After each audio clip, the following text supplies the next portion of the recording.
Hi everyone, it's Nicole from Flower Hill Farm. I wonder if it would look better if I turned the lights off behind me.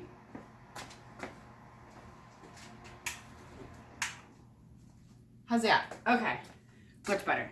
Okay, so I thought I'd bring you guys along with me today while I made a batch of my seed starting mix, and I'm gonna start some Gomphrena, I think, today.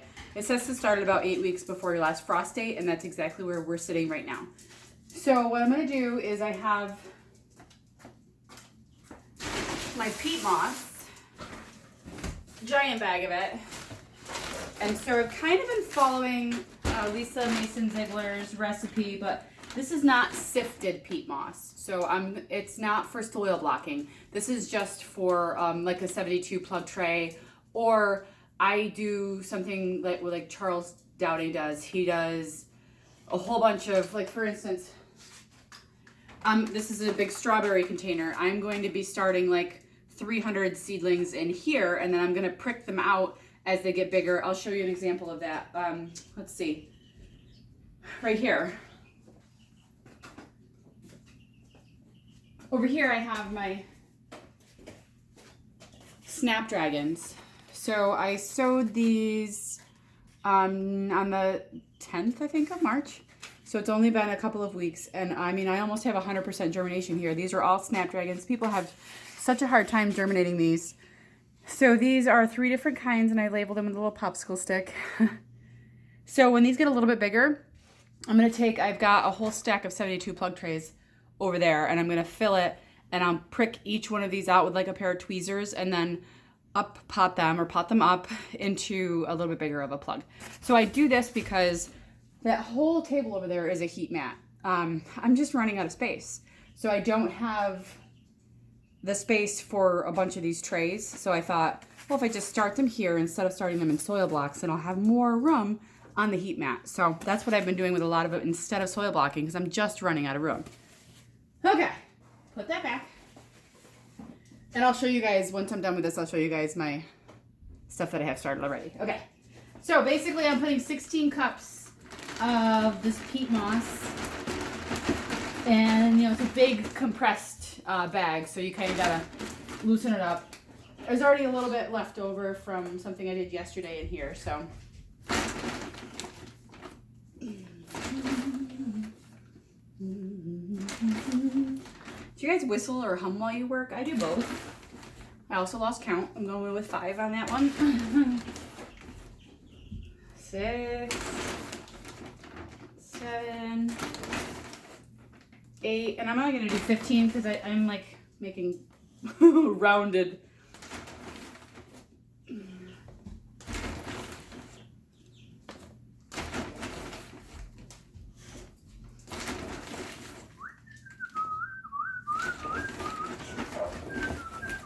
Okay, 14, 15, I think. I don't know. I wasn't really counting. It's about the same. Okay, so now I have a 1/4 cup. And I'm gonna do a 1/4 cup of like green sand, 1/4 cup of rock phosphate, and this is where I kind of differentiate from Lisa's recipe, only because I don't have it. I ran out of compost. So in order to get all the nutrients that I need, I'm using bat guano. It seems to be working so far. I've used it for a bunch of the trays that I have over here. Everything looks really healthy. I've also been supplementing once a week with Neptune's Harvest fish emulsion and seaweed fertilizer. Okay, so there's that. Now I put gloves on because I don't want bat poop up my fingernails right now.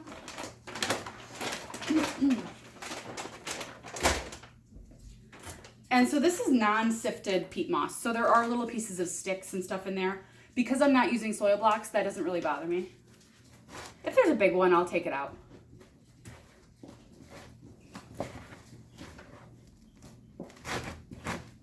So I wanted to talk to a lot of people who are just now starting a garden. You can use anything for a container. I just showed you that strawberry package. So my kids are also getting lunches from school every day. Blooper. My boxer, I just watered with the fish emulsion. and she's licking the floor. I thought she was eating my plants, but she's licking the floor where a couple of droplets of the fish emulsion fertilizer fell on the ground because she's attracted to that scent. Blech. Blech. Okay, so like I was saying, my kids have been getting apple juice, orange juice, grape juice. I'm keeping these and I'm using them to start seeds in. You have to use whatever you have. Nobody wants to go to the store right now. You're getting stuff, delivered to your home. Use that. Another thing I use, I think it was chicken breasts. So I use this. I would a soil block, except for I fill it up like I said, I just watered, so these look a little sick, but they're not, I promise. They're just heavy with water. So this is Dianthus Fantasy Mix. These are going to be gorgeous, gorgeous flowers. So actually, I'm going to pot these up today into a 72 pot. And it actually works out to where I'm have 72 of them. So I'll be putting that in. So these are really actually beautiful. I just watered them, so they're a little... I'll wait for them to perk up, and then I'll put them in their new pot. Okay, so yeah, any of these meat containers, you could totally just fill this. And then it allows you to bottom water because it's got a little, just like the trays do. So, all right, so next thing you need, warm water. So, okay, just dump it in, mix it around. And I've talked about this before, where you want it to be super moist, but you don't want it to be dripping when you squeeze it. You want it to form together like a snowball, but you don't want your water to be gushing out the bottom. It's actually more water than you think you need. Okay. So if you don't have all of these ingredients at home, you can always order them online. There are a ton of places where you can order this stuff. Johnny's Seeds is fully in stock. They keep sending out emails saying, we have what you need, don't worry. But also, if you do head out, say you got to go to Walmart or Dollar General or something like that for supplies, you could always use whatever seed starting mix they have in there. And I recommend wetting it before you put it in your containers, because sometimes if you don't do that and you water after you've planted your seeds, the seeds will wash away. They'll wash away with the heaviness of whatever you're pouring over top of them. So it's always best for me when I'm seed starting to wet the soil first and then plant the seed. So a lot of times seeds like to have humidity to start.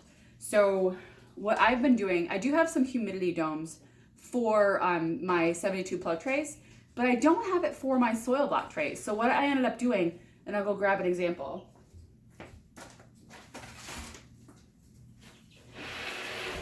Whoop, plastic is running down. Okay. So this is my tray of eucalyptus and something else. Oh, dill. So I ended up just putting plastic wrap over top, and this really speeds up germination. There's a ton of little baby eucalyptus in here, and I will keep this plastic wrap on top until there's a 75% have sprouted, have germinated. It's actually pretty close, so I haven't looked at the dill. So the eucalyptus is doing fantastic. Oh, see, there's a bunch of dill sprouted. I don't know. You can see the little baby dills. But not enough. Like I see maybe 8 or 9 of them. So I'm going to keep the plastic on the dill. And let me see if I could. The eucalyptus is hard to see because I can't focus it. Ah, there they are. Little baby eucalyptus. There's a lot of them sprouted, so I'm excited about that. Okay, so you don't have to have expensive humidity domes, guys. Plastic wrap, it really works. I'm so blurry.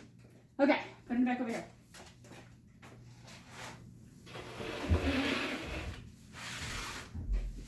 I want to show you this too. This is some herbs I started for. Look at all that purple basil, guys. That's purple basil. This is oregano in the middle. Blow my nose. Here is celery, and still under the plastic I have strawberries that I started. But these are called Jiffy Pods, and you can get these. You can just buy these. They come in their little discs. You put them in a tray. You add warm water, and they sprout. I mean, look at this, guys. And look how cool this is. I want to show you this one. Bear with me, folks. This one, where am I? This one has some variegation in the basil. So this, by the way, smells amazing. Okay. Oh, my nose tickles now. So there's basil, and I'm keeping the plastic over the strawberry because the strawberries are just starting to germinate, so I want to keep that moisture there.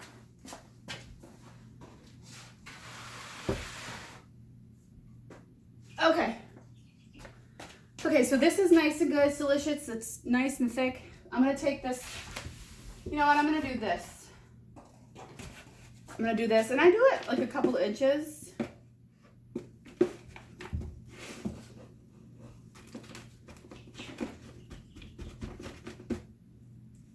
Just a couple inches. I leave a little bit of like a moat, if you will, around the edge. I'm so blurry. I'm so blurry. Okay. There. Okay, so now I'm going to take a look at the seed package and see what it says. I hope I don't run out of time here. Let's see. I have bicolored rose, I have Audrey white, and I have carmine. I'm going to go ahead and start the Audrey white because I know somebody named Audrey whose birthday is today. So I'm going to use that.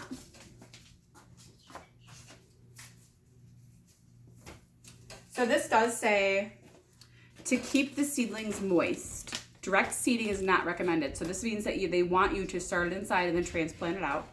So I'm going to just put it right on top of the soil and gently push it in. So let's see if I can do that.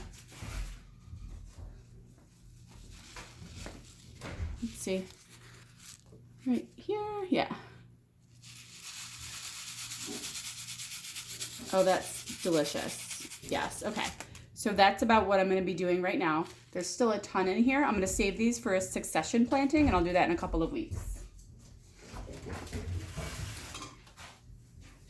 My dog's going up and down the stairs. So what I'm going to do now is just gently push it into the soil so that it has a good connection with the soil. Some seeds you do bury, like a tomato or a pepper seed or asparagus. You want to bury those for sure. This, though, doesn't really say anything about covering the seed. And then what I also like to do is I have this thing right here. My dog has a bone. Just dropped it on the stairs. Bloopies! You can come down here, baby. So I give it a nice mist to make sure the seeds have a little bit of moisture, just so they are like, oh, okay, it's time for me to grow now. Okay. And then I think my plastic, oh, here it is. So just take literally just plastic wrap, cling wrap. I think this is even Aldi's brand of cling wrap. Just take it and cover it. Boom! And now I'm gonna go, so it's just gently covered. So it's not really bothering any of the seeds because the soil is below the rim. And then I'm gonna go find a place for it on my heat mat. So let me just take the camera off the stand and show you guys what I have growing right now. I'm still just gonna turn it. Let me move the peat moss. Okay. All right. So up here, I have eggplant and I have hot peppers. Down here, I just pricked out some cauliflower because it was growing double over here. So I pricked them out and put them up there. This is some basil that I started previously. So that basil is a lot bigger than the little baby basil I just showed you. I have some thyme back here. I have some lemon mint in the back. I want to show Susan. I'm gonna ooh! I just knocked the cauliflower out. It's okay. She's still safe. Whew. I just watered this, so it's a little loose. This right here is the lemon mint. And you could see when I started that. What's it say? I can't read it. Valentine's Day? Valentine's Day. Okay. All right. They stink. They stink like fish. Okay. I'm a mess now. I have a broom right here because that happens a lot. Not gonna lie. Not gonna lie. It's a dirty, dirty place to be down here in the basement with me. Okay, so over here I have artichokes, cauliflower, hot peppers again. Over here, I don't remember. I gotta see what the label says. Okay. Strawberry blonde calendula. So this is something that I just pricked out yesterday. They were in those trays where all of these were in a small space, like a 6x6 space. my water heater is about to kick on, so I'm gonna get a little noisy down here. So I pricked them all out, and now they're in here. Now they're gonna be happy with their own space. Next level below, let's see. This is asparagus. Can you see that? Can you see that? So these are asparagus spears that I started from seed. I've got them here, here, here, here, and then I even have some growing right here. And then behind them, these are all sweet peas. So those will be going in the garden. So sweet peas go into the garden very soon, a couple weeks. So well, we got 7 inches of snow last night. So, but it's already reduced in half. Swear to God, it already has gone in half. So what's on the bottom row? Oh, so I have, let's see, let's go down. So I have foxglove. These are artichokes that I started and that I will prick out, which I already did over here. I'll show you the tray. I potted these artichokes up, so these were all together like that. And as they get bigger, I put them in here, and look, they're all so happy in here. Okay. All right, right here I have Lysianthus and some more snapdragons. Here I have eucalyptus. I have those snapdragons that I showed you before, all of them. Let's see what this is. I think this is cilantro. Yes, this is cilantro. So I'm going to be pricking these out and putting them up in a bigger container. Booper, do you want to be on? Come here. Hey, say hi. Boopy, say hi. Sit. Come. There you go. Say hi. Who's your boobies? Who's your boobies? Okay. All right. So in the bottom, I have more asparagus. I have. Watch out, babies. These are leeks and onions that I started. They need to get watered. They're my next to water. So these are going to be amazing. I multi-sown these. That's a Charles Dowding method. Amazing. I'm so excited to try this out. Ugh. What else? I have sage. Hi. I have sage down here. And oh, these are scabiosas. So scabiosas in a big pot. And I'll prick these out soon. Okay. All right. I guess that's it for now. So I will be bringing you a video. Maybe I'll do a video of me actually like pricking out the scabiosas or something like that. So if anybody has any questions about starting seeds, let me know. I'm happy to give as much advice as I can. I'm not an expert. I've been gardening for my entire life, but I learn something new all the time. And as I said too, I started a TV series yesterday called This Week in the Garden with a local news station. And I said at the end, I said, remember, there's no such thing as a garden failure. We're just all doing garden experiments. So I want you guys to try and do what you can. I'm really excited for everyone who wants to grow something. So if you have any questions, let me know. If you're not subscribed to my channel, subscribe to my channel. And I'm so excited to hear about your gardening adventures, so share them with me. Thank you so much for watching this video, and we'll see you next time. Bye.